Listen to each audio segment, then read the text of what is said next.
The Diablo product section in iGV is where you can find the most exciting and exclusive products related to the popular video game series, Diablo, including Diablo, Diablo 2, and Diablo 3. iGV is a leading online marketplace that specializes in gaming products, and the Diablo section is a must-visit for any fan of the series.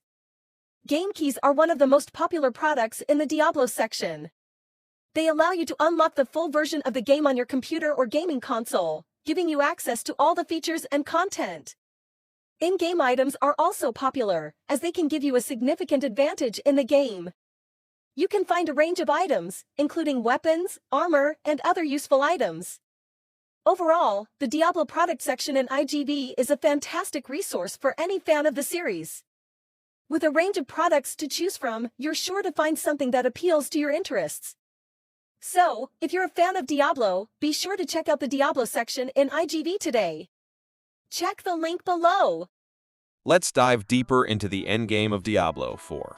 As someone who has put in around 200 hours on the closed beta, I can confirm that a lot of the information circulating online is accurate. However, it's important to note that everything we know so far is subject to change based on feedback and Blizzard's own decisions. With that being said, here's a breakdown of everything we know about Diablo 4's endgame. Keep in mind that this doesn't cover extra content like seasonal stuff. First up is Whisper of the Dead, where players will have to complete various objectives such as dungeons, open world events, world bosses, PvP bosses, PvP, altar conversion, among others. By completing these objectives, players will fill their shadow favor indicator, and the more rewarding objectives will be shown in a brighter red, while less important ones will be shown in a pale pink.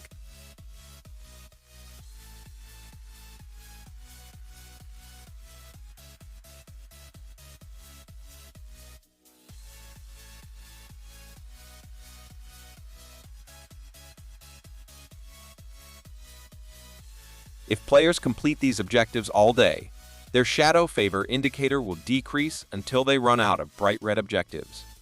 Once their shadow favor indicator is full, players must interact with a tree in a small village in the Agesser Swamp region, southeast of the map, identified by a skull with red branches icon. This tree will reward players with experience and give them a loot reward that they can choose from a few options. The loot will have a high chance of giving players legendary items and nightmare sigils, among other things. This is a relatively straightforward activity that players can breeze through, and they can choose from a good variety of objectives to complete. Among the rewards, they'll find experience, legendary items, and nightmare sigils, which will be a good source for the latter. Next up is Infernal Marias, which is similar to Diablo 2's Terror Zones. It's a large area that randomly and periodically corrupts in the open world. In this event, new and dangerous enemies, bosses, and different events will appear, including a very strong boss called Abomination Kara, which usually requires players to be well equipped to defeat it, or go in a group to offset their shortcomings.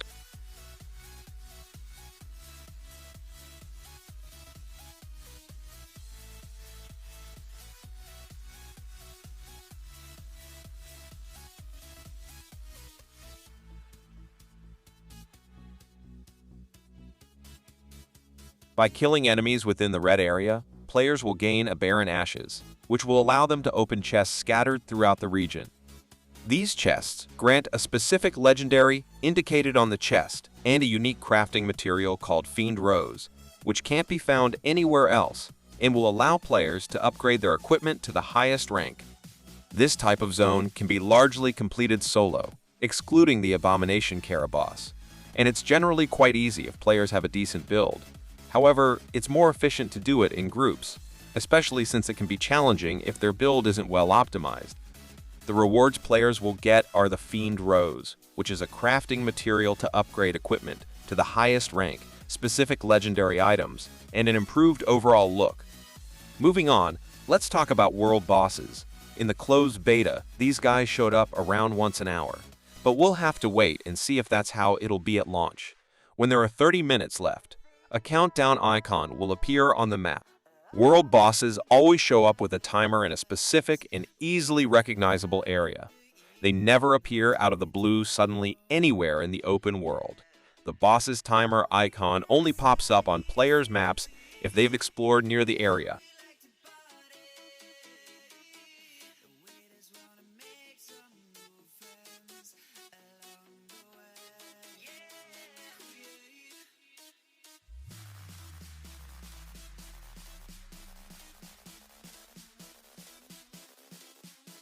So it's a good idea to explore various corners of the map from the start so they can have a portal ready to travel quickly. The difficulty of these bosses is challenging at first, but they become easier if players have a decent build. This is pretty standard since world bosses usually don't have the coordination that players might have in a closed and organized raid. World boss rewards give players a scattered prism used to create holes in equipment, legendary items, and may also drop mount skins, although it's not 100% confirmed. Fields of Hatred is the PvP area of the game. Whether players are into PvP or not, it's clear that the PvP area will offer one of the most viable ways to farm legendary equipment. There are lots of monsters in the PvP area that players can farm to obtain Seeds of Hatred, including loot from the enemies themselves. Given the high density, Seeds of Hatred are a currency that, once converted through PvE altars, will allow players to buy equipment and cosmetics.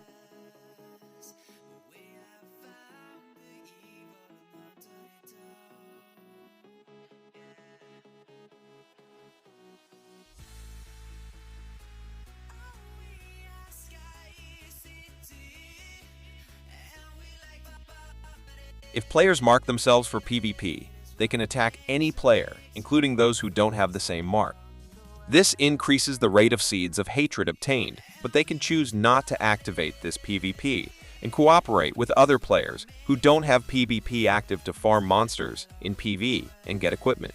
But remember that this won't prevent them from being attacked by other hostile players. The difficulty, as is usually the case in PvP, will depend solely on the hostile players present and their PvP prowess. As for the PvP monsters themselves, they're moderately challenging, although if players have a good build, they'll be relatively easy. The Abomination Caraboss can be quite a challenge, and depending on their class or build, it may not be possible to solo. Needless to say, in these hostile areas, it's better to go in a group. The rewards of the Fields of Hatred are Seeds of Hatred, which is an exchangeable currency for equipment and some cosmetics, normal and legendary equipment dropped by enemies. Last, but definitely not least, we have the Nightmare Dungeon, which is similar to Path of Exile's maps, not the famous Atlas of Pato Foxy. This is the most challenging content of Diablo 4, and some would say the true endgame. Nightmare Sigils are consumables that players can craft at the Occultist, and they'll allow them to corrupt a dungeon with certain affixes. Once the dungeon is corrupted, players must reach it in the open world, but those who are already there can summon them.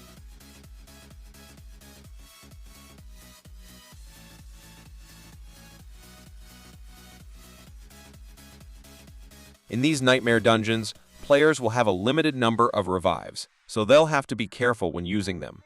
The level of the monsters will depend on the level of the Nightmare Sigil. For example, if a Nightmare Sigil is level 66, there will be monsters at level 120. The monster density increases, and there are some affixes that can greatly affect the way players play. For example, there's an affix that periodically hits players with a lightning bolt. This is the most difficult PvP content by far. The difficulty increases to level 100, and reaching this level will require a very good build, perhaps even a meta one. Nightmare Dungeons can be played entirely solo, although playing in a group is more efficient since it'll allow players to revive other players. Likewise, another player can revive them, and this action doesn't consume their limited number of revives. The rewards of Nightmare Dungeons are glyphs that players will use for the Paragon system. Leveling up the glyphs is the only way to do it with an altar at the end of the dungeon. Other normal drops remember that the glyphs will grant them a great passive bonus and will have different rarities and legendary items.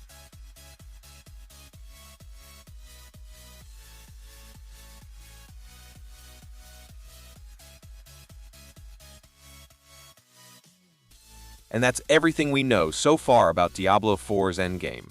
We hope Blizzard keeps improving the game and gives us more information soon. Stay tuned for more new videos. Thanks for watching my channel. Enjoy your day. And don't forget to visit iGV to make your game more fun. So what are you waiting for? Head over to iGV today and start customizing your purchase for a safe, fast, and cost-effective transaction experience. And don't forget to stay tuned for more new videos on my channel.